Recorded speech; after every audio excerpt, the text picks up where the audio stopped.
হরে কৃষ্ণ সবাইকে। তো আশা করছি তোমরা সকলেই ভালো আছো, আমিও ভালো আছি। এই যে দেখো আমি রান্না বাড়া করতেছি, পাশাপাশি হচ্ছে আমি আমার মেয়ের জন্য একটা জামা ও নিয়ে আসছে বড় আর আমেরিকান স্টাইলের। তো আমেরিকান স্টাইলের হলে কি হবে, আমি নিয়ে আসছি কারণ আমি ওকে বললাম আমি তোমাকে এটা সুন্দর করে যাতে মানে বডি ততটা শো আপ করে না সেরকম করে আমি করে দেব, রেডি করে দেব। তো এই যে দেখো আমি জামাটা সিলাচ্ছি, জামাটা অনেক লম্বা, তো এখানে আমি জামাটাকে কেটে ওর সাইজে করে দিয়েছি।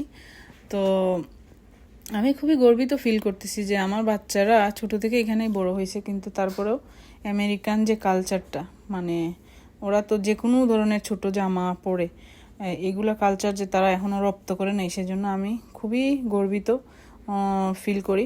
আসলে বাচ্চারা কিন্তু মা বাবাকে ফলো করে, যে আমার মা বাবা কি করতেছে সেটা কিন্তু আমরা বুঝতে না পারলে ওরা কিন্তু আসলে ফলো করে।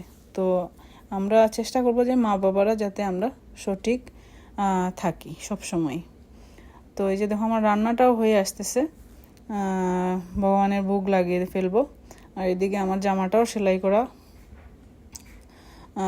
বাকি কিছুটা। তো এই যে দেখো আমি এখানে কি একটা মানে ছেঁড়া জামা, এখন তো ছেঁড়া স্টাইল পরে মানুষ, তো ছেঁড়া না, এখানে মানে একটা ডিজাইন করে রাখছে ওরা। তো এই ডিজাইনটা আমি ওইটা বন্ধ করে দিচ্ছি যাতে মানে বডিটা শো না হয়। তো এইভাবে আমি চেষ্টা করি বাচ্চাদেরকে। অনেক সময় ওরা আমেরিকান পোশাক আশাক পরতে চাবে, কারণ চাবে না কেন, এখানেই বড় হয়েছে এতদিন থেকে, তো পরতে চায়, কিন্তু আমরা এইভাবেই করে বাচ্চাদেরকে পরাই। তো এই যে দেখো আমার মডেল রেডি। তো এই জামাটা ও এইভাবে টি শার্টের সাথে পরছে।